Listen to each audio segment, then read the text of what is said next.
வணக்கம். நான் அதிகமாக மேடைகளில் பேசி பழக்கம் இல்லை, அதனால் எழுதிட்டு வந்திருக்கேன். அதை வாசிச்சுட்டு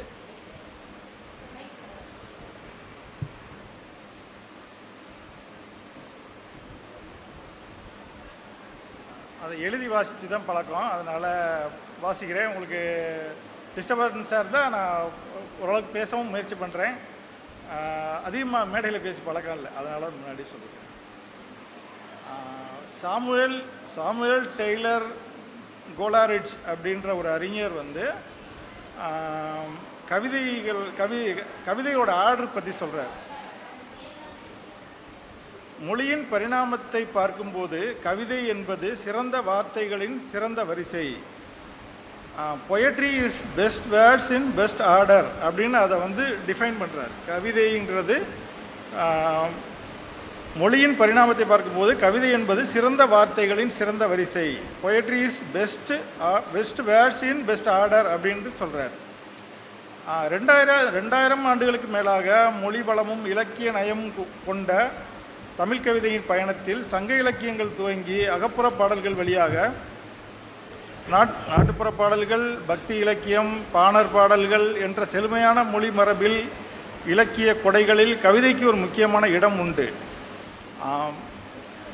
2000 வருஷத்துக்கு முன்னாடி ஒரு சங்க பாடலில் ஒரு 2 வரி வருது. அந்த சங்க பாடலில் எப்படி சொல்லுதுன்னா, ஒரு ஒரு ஒரு நாரையோட வாய் திறக்கிற அழகை வந்து பழம்படு பனையின் கிழங்கு பிளந்தன்ன பவளக்கூர்வாய் செங்கால் நாராய் அப்படின்ற 2 லைனில் சொல்கிறாங்க. பனங்கிழங்கை 2ஆக பிரிக்கிறோம் இல்லையா, பனங்கிழங்கை 2ஆக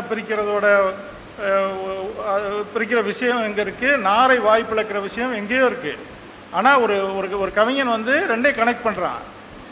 நாரை வாய் திறக்கிறதும் பனங்கிழங்கை வந்து 2ஆக பிரிக்கிறதும் கிட்டத்தட்ட ஒன்றா இருக்குன்றதை வந்து அவனோட லாங்குவேஜில் சொல்கிறான். எப்போ? 2000 வருஷத்துக்கு முன்னாடி. அப்படி ஒரு வளமான ஒரு பார்வையும் ஒரு பெரிய மொழி பாரம்பரியமும் உள்ள தமிழில் வந்து நம்ம வந்து ஒரு பெரிய ட்ராவலாகி வந்திருக்கோம். நிறைய சேஞ்சஸ் வந்திருக்கு கவிதைகளில். 2000 வருஷத்தில் நம்ம எப்போவுமே நம்ம மொழியில் வாழ்வில் கவிதை இல்லாமையே இருந்ததில்லை. ஆனால் வேறு வடிவத்தில் வேறு பேட்டர்னில் அதை சொல்லி டெவலப் பண்ணி வந்திருக்குமே தவிர நம்ம மொழியில் வந்து கவிதை இல்லாத ஒரு காலகட்டம்ன்றதே கிடையாது. மரபு கவிதையிலிருந்து புதுக்கவிதை பரிமாணம் கொள்ளும்போது மேற்கத்திய சாயலில் மேற்கத்திய வாசிப்பில் தமிழில் எழுத்து தலைமுறையினரின் இலக்கிய முயற்சிகள் வெளிவந்து கொண்டிருந்த போது தமிழ் வாழ்வின் சாரத்தோடு வானம்பாடிகள் அதை இடைமறித்தார்கள். பாரதியிடம் தொடக்கம் பெறும் தமிழ் கவிதை மொழி நவீன சொல் உத்திகளோடு எழுதப்பட்டது. பின்னர் பாரதிதாசன் தமிழர்களின் தொன்ம வாழ்வினை திராவிட இயக்க எழுச்சி ஊடாக இன்னும் நவீனமாக எழுதி பார்த்தார். மொழிக்குள் புராண இதிகாச குப்பைகளை நீக்கி தமிழை அறிவியல் மொழியாக மாற்றும் பெரியாரின் முயற்சிகளுக்கு வழித்தோன்றலாக நின்றவை பாரதிதாசனுடைய எழுத்துக்கள். பாரதிதாசனை ஒட்டி ஒரு திராவிட இயக்க எழுத்து தலைமுறை பேரலையாக எழுந்தது.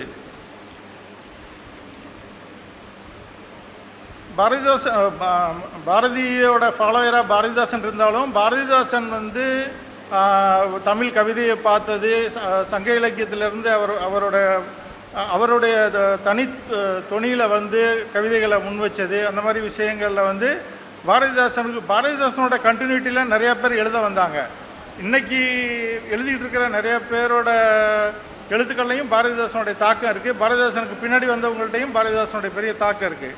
அப்படி எழுத வந்தவங்களில் ஈரோடு தமிழன்பன், சுரதா, நன்னன், எஸ் தென்னரசு, முடியரசு போன்றவர்களை வந்து குறிப்பிட்டு சொல்லலாம். கவிதை, நாடகம், கதை, திரைப்படம், கட்டுரைகள், விமர்சனங்கள் என்று எல்லா துறைகளையும் அதன் உச்சநிலையை தொட்டவர் கலைஞர். தனது தொகுப்பு ஒன்றை இது கவிதை அல்ல என்ற தலைப்பில் 1945 வந்து கலைஞர் வந்து இது கவிதை அல்ல என்ற பேர்லேயே ஒரு கவிதை தொகுப்பு போட்டிருக்கார். திராவிட இயக்கத்தின் தொடர்ச்சியில் அண்ணாவும் கலைஞரும் ஒரு பெரிய கான்ட்ரிபியூட் பண்ணுறாங்க. அதில் வந்து கலைஞர் வந்து கவிதைகளில் வந்து அண்ணா கவிதை எழுதியிருக்காரான்னு தெரில. ஆனால் கலைஞர் வந்து கவிதை நிறைய மரபு கவிதை எழுதியிருக்கார், பொது கவிதை எழுதியிருக்கார். 45 வந்து இது கவிதைகள்ங்கிற பேர்லேயே ஒரு தொகுப்பை வந்து வெளியிடுறார். அது எதுக்காக அந்த அப்படி ஒரு பேர் வச்சுருக்காருன்னு அப்படின்னு யோசிக்கும் போது ஏற்கனவே புது கவிதையில் வந்து ரொம்ப லீடராக இருந்த நிறைய பேருக்கு வந்து இன்னுமே கலைக்காகவே அப்படின்னு பேசக்கூடிய நிறைய பேருக்கு கலைஞர் எழுதுவதெல்லாம் கவிதையே இல்லை, கலைஞர் எழுதுவது எழுத்தே கிடையாது, இலக்கியமே கிடையாது அப்படின்னு சொல்லக்கூடிய ஆட்கள் இன்னமும் இருக்காங்க. அது அந்த ஒரு சூழலில் வச்சு பொருத்தி பார்க்கும்போது இது கவிதை இல்லைன்ற சொல் அப்படின்னு ஒரு தொகுப்பை முன்வைக்கிறதே இதை வந்து அப்புறம் இந்த விமர்சனங்கள்லாம் வர்றதுக்கு முன்னாடி அதை பகுடி பண்ணுற ஒரு தன்மையில் தான் அவர் அந்த பேரையே வச்சுருக்காருன்னு நான் அப்படி பார்க்குறேன்.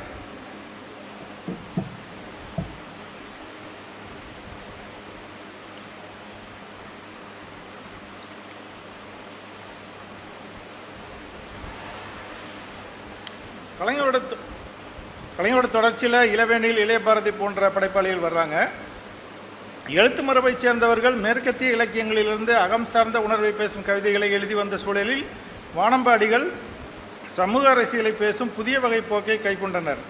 இதன் வழியாக எழுத்து மரபில் அழகியல் மற்றும் கவிதைக்கு மட்டுமே முக்கியத்துவம் அளித்து கவிதைகள் எழுதி வந்த சூழலில் வானம்பாடிகள் அரசியலில் பிரதான பிரச்சனையாக விளங்கிய வர்க்க பிரச்சனை, தேசிய இன பிரச்சனை, சமூக ஏற்றத்தாழ்வுகள் போன்றவற்றை ரொமான்டிச பாணியில் எழுதி பார்க்க தொடங்கினர். ஒரு வகை மேட்டிமை குழுவினரால் கவிதைகள் எழுதப்பட்டு வந்த சூழலில் கவிதையை ஜனநாயகப்படுத்துவது குறித்து வானம்பாடிகள் கூடுதல் அக்கறை செலுத்தினர். தமிழில் அந்த காலகட்டத்தில் இது இலக்கியத்திற்குள்ளும் இலக்கியத்திற்கு வெளியிலும் எதிரும் புதிருமான சில விவாதங்களை உருவாக்கின. கவிதை கவிதைக்காகவா, கவிதை மக்களுக்காகவா என்ற விவாதங்கள் அப்போது மேலெழுந்து வரத் தொடங்கின. கவிதைக்காக என்ற பிரிவில் கவிதையின் அழகியலுக்கு முக்கியத்துவம் அளித்து எழுத்து மரபை சார்ந்தவர்கள் கூடுதலாக இயங்கிய போது வானம்பாடிகள் அதிலிருந்து அரசியல் அம்சத்திற்கு அதிக அழுத்தம் கொடுத்தனர். திராவிட இயக்க கருத்தியலையும் உள்வாங்கிய படைப்பாளிகள் சாதி எதிர்ப்பு, சமூக மாற்றம், சமூக சீர்திருத்தம் போன்றவற்றை எழுதுவதற்கு முயற்சி எடுத்தனர். 80 வரை தொடர்ந்த இந்த எதிரும் புதிருமான போக்கு 90களில் உலகமயமாக்கல் மூலமாகவும் அம்பேத்கர் நூற்றாண்டு கொண்டாடப்பட்டதின் எழுச்சி காரணமாகவும் புதிய திசையை நோக்கி நகரத் தொடங்கியது. திறந்த பொருளாதார சந்தை மூலமாக கிடைத்த பொருளாதார வாய்ப்புகளும் கல்வி வாய்ப்புகளும் சமூகத்தின் அடித்தளத்தில் இருந்த பிற்படுத்தப்பட்ட தாழ்த்தப்பட்ட சமூக விளக்கம் செய்யப்பட்ட குழுக்களிலிருந்து எழுத்தாளர்கள் மேலெழுந்து வருவதற்கு ஒரு சாதகமான சூழலை உருவாக்கி கொடுத்தது. அவர்கள் உருவாக்கிய புதிய போக்காக பெண்ணிய எழுத்துக்கள், தலித் எழுத்துக்கள், பின்னவினுத்துவ எழுத்துக்கள் போன்றவை அதுவரை இலக்கியத்தில் பாதுகாத்து வந்த பழமைவாத கருத்துக்களையும் மரபான சொல்லாடல்களையும் உடைத்துவிட்டு புதிய கருத்தாக்கங்களை முன்வைக்க தொடங்கின. இதில் வந்து இந்த 90களுக்கு பின்னாடி தலித் படைப்பாளிகள் வர்றாங்க, பெண்ணிய படைப்பாளிகள் வர்றாங்க, திருநங்கைகள் எழுத வர்றாங்க, பழங்குடியினர் சமூகத்திலிருந்து எழுத வர்றாங்க. அவங்க வந்து தமிழில் வந்து ஒரு தேர்ந்த ஒரு தமிழ் ஒரு தமிழில் வந்து கற்று தேர்ந்த ஒரு ஒரு ஒரு இன்டலெக்சுவலோட அது இன்டலெக்சுவலோட சிறந்த ஒரு மொழியில் வந்து கவிதைகளை வந்து முன் வச்சு அவங்க வந்து எழுதுகிறாங்க. அதில் வந்து அந்த பீரியடில் வந்ததில் ஒருத்தர் வந்து மதிவண்ணன்ற கவிஞர். அவர் வந்து ஒரு தலித் படைப்பாளியாக வந்து நிறைய வரைக்கும் நிறையா கவிதை நூல்கள் எழுதியிருக்காரு, நிறைய ஆய்வுகள் முன் வச்சிருக்காரு. அவர் வந்து தன்னுடைய காதலியை பார்த்து கேட்குறார், எப்படி வளர்க்கப் போகிறோம், எப்படி ஒன்றாய் வளர்க்கப் போகிறோம் இந்த முற்றத்தில் சோறு போடும் பன்றிகளையும் நீ கொண்டு வரும் முல்லை செடிகளையும் அப்படின்னு கேட்குறார். ரெண்டு விதமான முல்லைச்செடிகளும் முல்லைச்செடிகளும் பன்றிகள் வந்து அவருக்கு வந்து ஒரு சோறு போடக்கூடிய பன்றிகள் வந்து ஒரு ஒரு மணி வேல்யூ, அதாவது அவருக்கு பொருளாதார அடிப்படையாக இருக்கக்கூடிய பன்றிகளையும் அந்த காதலி கொண்டு வரக்கூடிய முல்லைச்செடியையும் எப்படி ஒன்றா வளர்க்குறது, என் வீட்டு முற்றத்தில் வச்சு எப்படி ஒன்றா வளர்க்குறது அப்படின்ற ஒரு கொஸ்டினை வந்து எழுப்புறாரு. அவரோட இன்னொரு கவிதை ஒன்று இருக்குது.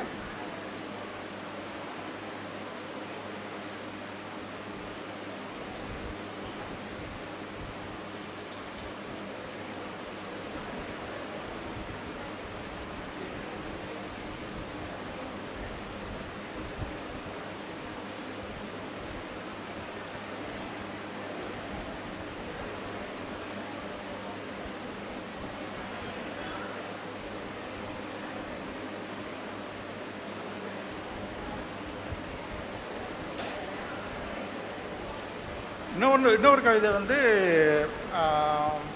அந்த கலைக்காகவே பேசக்கூடிய ஒரு தரப்பிட்ட இருந்தும் அல்லது பெயின்ஃபுல்லான ஒரு லைஃப்பை பேச வரும்போது நீ வந்து உன்ட்டு அழகியல் இல்லை, பெரிய கவித்துவம் இல்லை அப்படின்னு பேசக்கூடிய அதை வந்து எழுத வர்ற ஒரு ஒடுக்கப்பட்ட படைப்பாளியை நோக்கி சார்ஜ் வைக்கிறவங்களை நோக்கி ஒரு கேள்வி கேட்குறாரு. ஒரு கவிதையாகவே கேட்குறாரு. அழுக்கேறிய அரைக்கால் சட்டையுடன் மலக்குழி சுத்தப்படுத்தியவனின் பேரன் குழாய் மாட்டிக்கொண்டு வீதியில் நடப்பது பொறுக்காது, அவன் ஏவிவிட்ட நாயிடமும் நாய் ஏவிவிட்ட அவனிடமும் சிக்கிவிடாது தப்பியோடிய கிளியை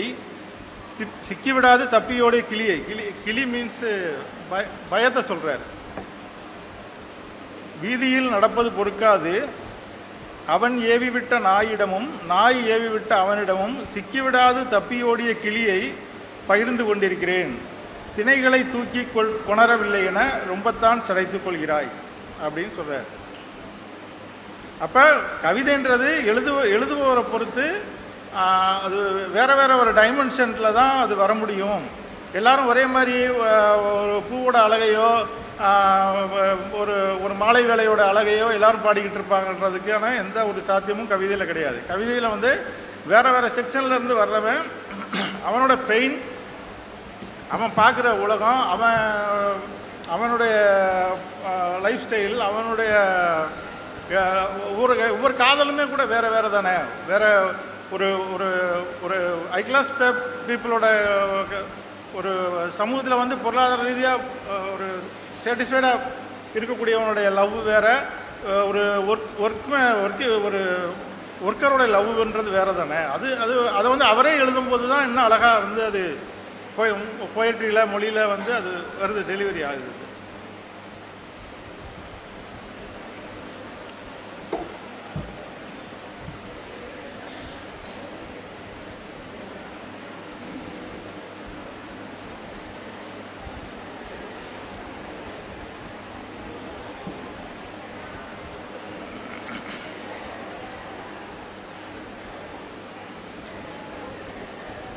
இந்த 90களுக்கு பின்னரான அந்த கவிதை போக்குகளை மாற்றினதில் முக்கிய ஆளுமைகளாக ஒரு சிலரை நான் சொல்கிறேன்.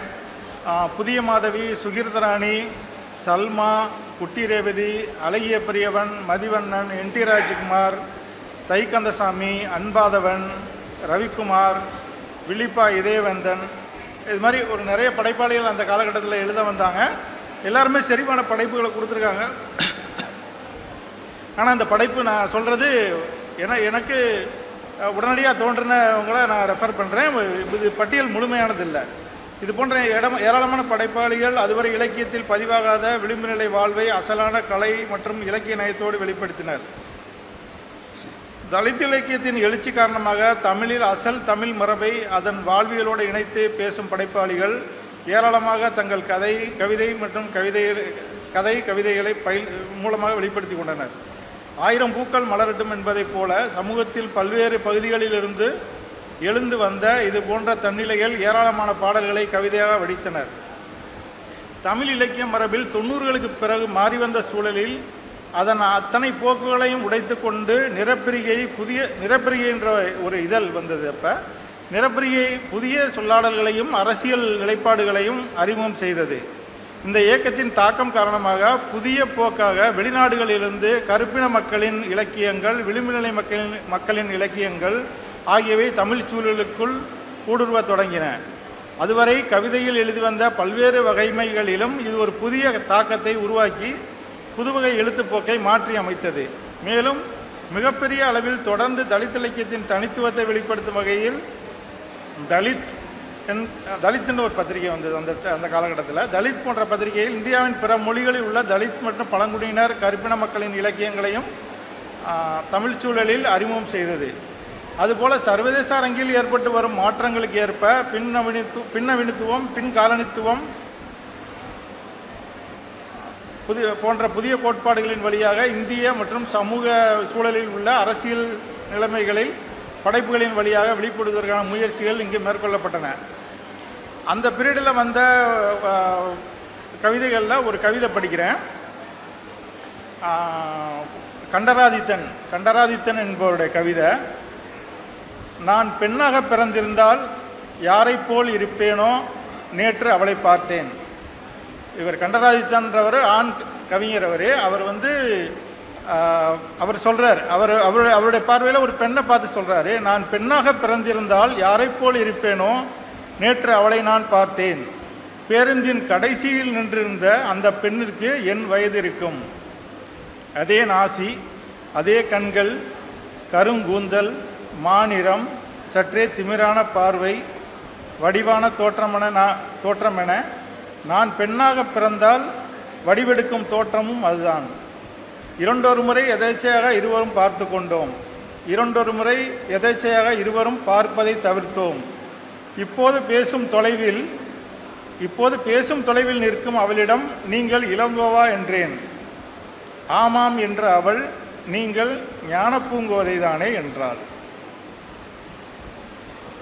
இப்படி காதலை பாடுறதுல இப்படி ஒரு நவீன கவிதை முயற்சி அதில் இருக்குது.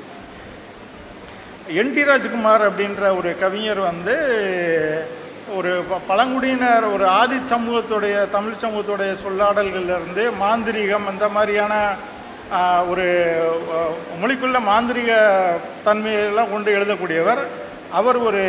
அவர் தன்னுடைய எழுத்துக்களை பற்றி ஒரு டெலிவர் பண்ணும்போது நீங்கள் எப்படி ரிசீவ் பண்ணுறீங்கன்றதை பற்றி ஒரு கவிதை எழுதுகிறாரு. இந்த ஓலைச்சுவடியை நாமல்லாத மற்றவர்கள் படிக்க நேரிடுமானால் தலை சுற்றும், நெஞ்சு படபடக்கும், வெப்புராளம் வந்து கண்மயங்கும், மூளை கலங்கும், படித்ததெல்லாம் வலுவற்று போகும் என்று என் எழுத்துக்களில் நான் வாதைகளை ஏவி விட்டிருக்கிறேன் அப்படின்னு சொல்கிறார்.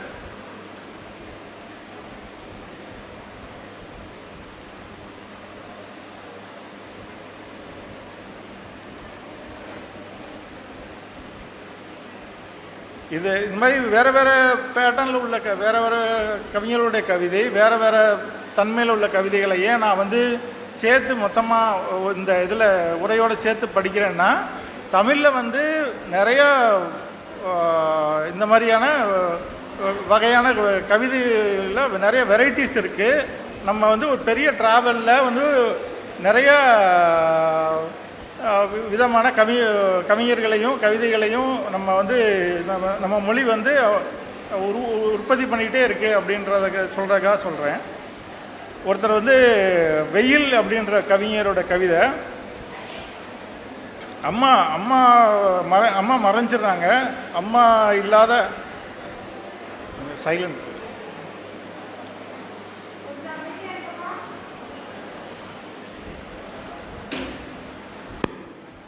கொஞ்சம் அமைதியாக இருங்க. இன்னொரு 2-3 நிமிடங்கள் சார் முடிச்சுவார். கொஞ்சம் அமைதியாக இருங்க.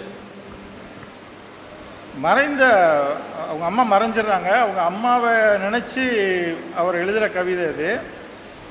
அம்மா, இரவென்றால் எனக்கு அச்சமென்று அறியாதவளா நீ, பயத்தில் ஈரமாகிவிட்ட கால்சட்டையோடு அதே இடத்தில்தான் நின்று கொண்டிருக்கிறேன் இன்னும். லாந்தரின் எண்ணெய் வேறு தீரப்போகிறது. நீ வெகு தூரம் சென்று விட்டதாய், என்னை முழுதாய் மறந்து விட்டதாய் யாரோ எங்கோ பாடுவது போல் கேட்கிறது. நான் அதையெல்லாம் நம்பப் போவதில்லை. நான் காத்திருப்பேன். அழகான துரோகங்கள் தான் மின்மினிகளாகின்றன என்பது நீ பாடிய வரிதான். காற்று கொஞ்சம் இதமாக வீசுகிறது. அம்மா, சீக்கிரம் வா. அதுவரை இந்த மின்மினிகளோடு நான் விளையாடி கொண்டிருக்கவா அப்படின்னு இறந்து போன அம்மாவை பார்த்து ஒரு சிறுவனாக ஒரு கவிஞர் இப்படி ஒரு கேள்வியை கேட்குறார். கடைசியாக ஒரு கவிதை, அது சுகுணா திவாகர் அப்படின்ற ஒரு கவிஞர் எழுதுனது. அங்கிருந்து தான் வந்திருக்கிறோம் அப்படின்ற ஒரு கவிதை தொகுப்பு. பெரியார் பற்றிய ஒரு 53 கவிதைகள் அடங்கிய தொகுப்பு அது. உங்களுக்கு 53 கவிதைகளுமே பெரியார் இந்த சமூகத்துக்கு ஆற்றிய பணி. அதில் பெரியாரை கவிதைக்குள்ளே கொண்டு வர்றது மூலமாக ஒரு இன்டர்பிரட்டேஷன் அவர் வைக்கிறாரு. அது மெடிக்கல் மிராக்கிள் அப்படின்னு ஒரு கவிதை. அவர் சிலைகளை உடைப்பதில் பலருக்கு அலாதி பிரியம். பெரியாரை நினச்சிங்க. பெரியாரை நினச்சிக்கிட்டு கவிதையை கவனிச்சிங்கன்னா கொஞ்சம் புரியும். அவர் சிலைகளை உடைப்பதில் பலருக்கு அலாதி பிரியம்.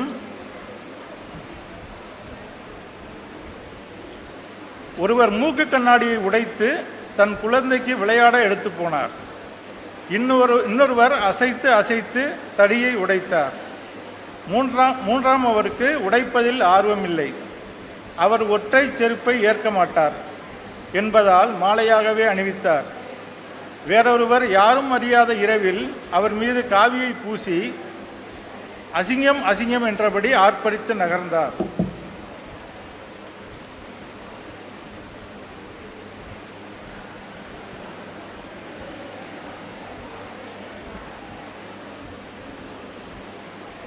ஒருவர் அசிங்கம் அசிங்கம் என்றபடி ஆர்ப்பரித்து நகர்ந்தார்.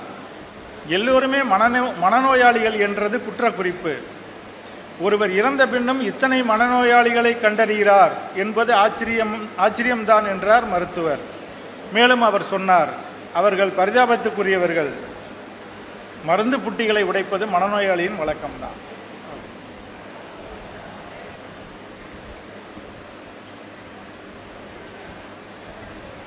கடைசியாக இந்த 2000வது வருடத்துக்கு அப்புறம் தொழில்நுட்பங்கள் ஏற்பட்ட வளர்ச்சி நிறையா கவிதை வடிவங்கள் இணையதள இதழ்களை உருவாக்கியிருக்கு. அதோடு இணைச்சி அந்த இதன் மூலம் இணையதள இதழ்கள், சமூக வலைத்தளங்கள் போன்ற பல்வேறு வடிவங்களிலும் இலக்கிய வடிவங்கள் தன்னை வெளிப்படுத்திக் கொள்ள தொடங்கின. அதுவரை எழுதுவதற்கு தயக்கம் காட்டி வந்த பலரும் சமூக ஊடகங்கள் வாயிலாக அனைத்தையும் பேசுவதற்கு ஒரு பகிரங்கமான திறப்பு தொடங்கியது. இதில் வெளிப்பட்ட புதிய தன்னிலைகள் சமகால இலக்கியத்தின் மீது எண்ணற்ற கேள்வி எழுப்பியதோடு அதன் அத்தனை அம்சங்களையும் கேள்விக்கு உள்ளாக்கினர் என்று சொல்லலாம். நன்றி.